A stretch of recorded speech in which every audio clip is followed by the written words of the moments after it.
সর্ষে বাগান দেখার পরে, সর্ষে বাগানের ভিডিও ফটো সব শ্যুট করার পরে এখন আমরা ফিরছি বাড়িতে। আর আমরা যে রাস্তা দিয়ে এসেছিলাম সেই রাস্তা দিয়ে আর যাচ্ছি না।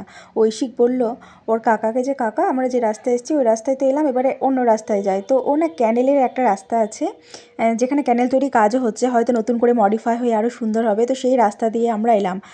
আর সত্যি বলতে কি এখানে সুন্দর হাওয়া দিচ্ছিল এই শীতকালেও। এত ঠান্ডাতেও এই সুন্দর হাওয়াটা যে কী ভালো লাগছিল, মানে গ্রাম্য পরিবেশ, গ্রাম্য হাওয়া, একটা আলাদাই আনন্দ উৎফুল্ল হচ্ছিল কিন্তু আমাদের মনে। হানসিকাও কিন্তু খুব খুশি ছিল, এত ভালো লাগছিল। এরকম গ্রাম্য পরিবেশ তো আমরা আর পাই না। মাঝে মাঝে যখন পিসিমণির বাড়িতে আসি পুরো একদম মানে পুরো যাকে বলে একদম খাঁটি গ্রাম্য পরিবেশ, সেই গ্রাম্য পরিবেশের ছোঁয়া কিন্তু আমরা এখানে এসে পাই। ওই জন্য যখনই আমরা ইনভাইট পাই পিসিমণির বাড়ি থেকে, আমরা কিন্তু 7-5 না ভেবে ছুটি নিয়ে চলে আসি। খুব ভালো লাগে গো এখানে এসে, দেখো তোমরা দেখলেও বুঝতে পারবে। আর ওই যে তোমাদের আগেই বললাম যে এখানে চলছে ক্যানেল তৈরির কাজ। ব্লগটা এখানে শেষ করছি, তোমরা সবাই খুব ভালো থেকো, টাটা।